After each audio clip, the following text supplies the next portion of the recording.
This world is full of much deceit, pain, and illusion. So today, I'm going to teach you and guide you on how to transmute said energies and immediately disperse it from your reality.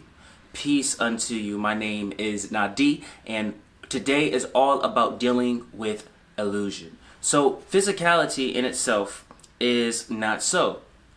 For we understand that Source, A.K.A. God, is of a spirit-based foundation. It's not of this world. That's why masters like Yeshua, A.K.A. Jesus, would say, I am in the world, not of the world. Well, you must take those forms of energy all the way with your existence and your expression.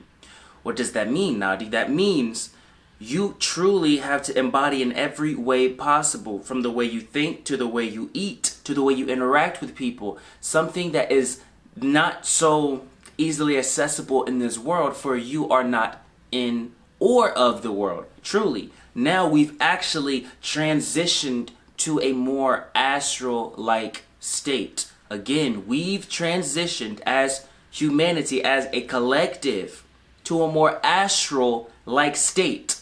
That means you are not in the same physical reality you thought yourself was in, especially, in our childhood.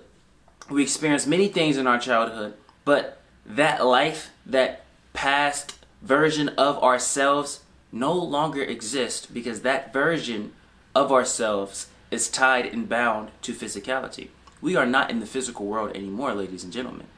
So give yourself a pat on the heart, because only through forgiveness was we able to maneuver through these hardships. And that leads us to step one, forgiveness. See, you need not forgive someone, and the exterior for all is only one. You truly have to ask yourself, if I believe God is all, what does the definition of all refer to? It refers to everything. If I understand that God is all, then I understand that all is one, for God is one.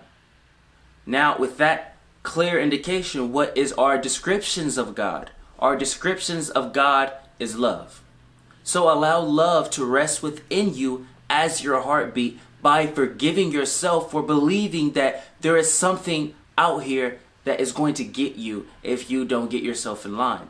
Forgive yourself for believing that pains exist. Forgive yourself for believing that hurts exist. Forgive yourself for believing that you, God's will embodied, God's abundance, can't see anything other than the reality, the immediate reality that it sees in face value.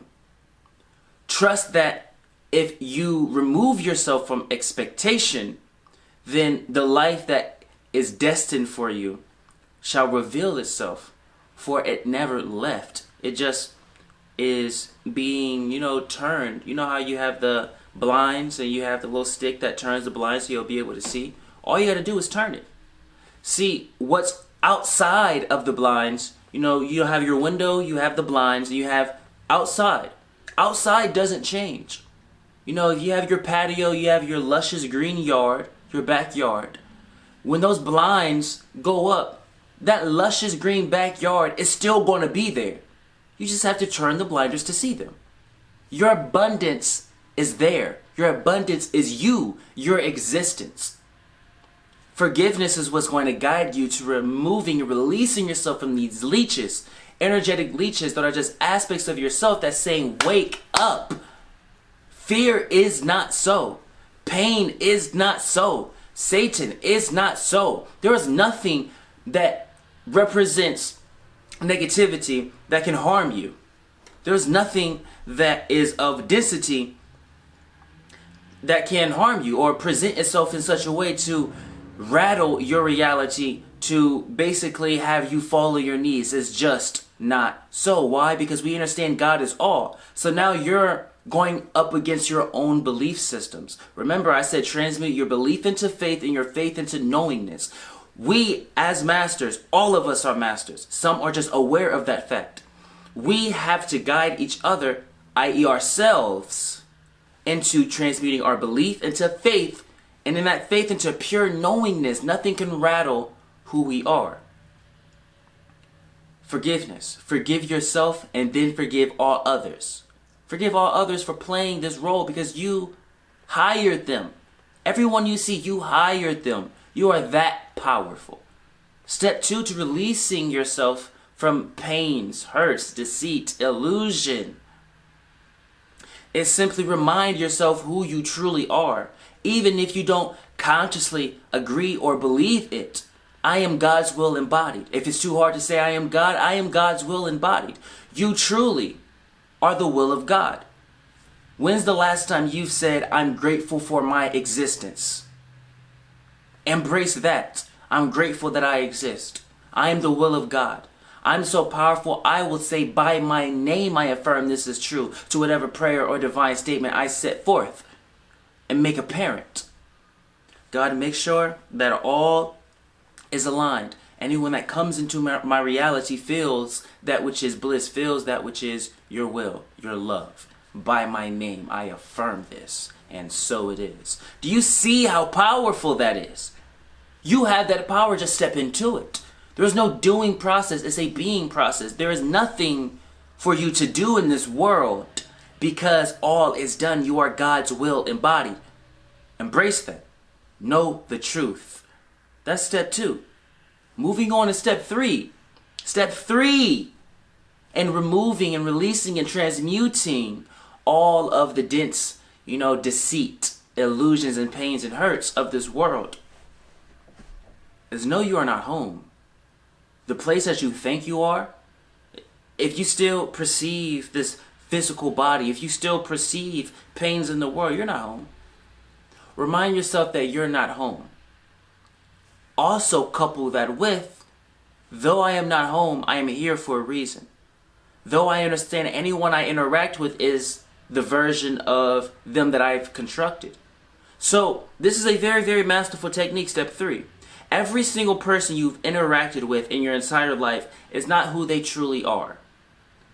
It's simply a reflection of yourself within this projection that you think is them.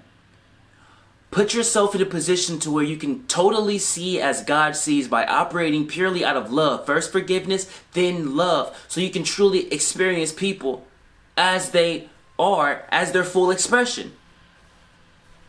See, we're so powerful that in our immediate reality, anything that comes into our immediate reality has to have a past. And this past says, you must be this, you must be that, you must do this, you must do that in order to exist in my reality. How about you start operating out of oneness and stop making everything about you? How about you go into oneness?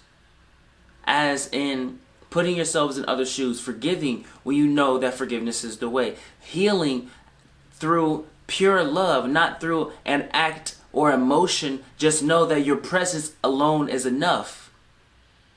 Truly be God's child. You know the joke, what would Jesus do? Yeah, we understand Jesus is not the name and this, that, and the energy. And who cares? You know, what would Yeshua do if it makes you feel better? What would the Christ do if it makes you feel better? Why aren't you doing it? What would Buddha do? Why aren't you doing it? What would Krishna do? Why aren't you doing it? What would Yogananda do? Why aren't you doing it? There's nothing that's separating you from these beings but yourself. Because when you go in your mind's eye, the only one that is doubting you is you. God is saying, my child, you can do it. Your spirit guides is saying, if you want to do it, you can do it. God is limitless. What is limitless? Limitless means there's no limits. If God wants you to get the secrets of the universe by looking at a popcorn kernel, then that's what it's going to be, because God has no limits. So how are you going to change your life today using these steps? If you're interested in booking a one-on-one session with me to continue conversations like this, click that link in the bio. And if you're interested in booking a one-on-one session with me in our mystery school, click the link in the bio. But before you do, DM me and I'll give you our free 3-day course. Because if you aren't willing to integrate at least 3 days with God, why are you trying to join a mystery school? With that, we say welcome home.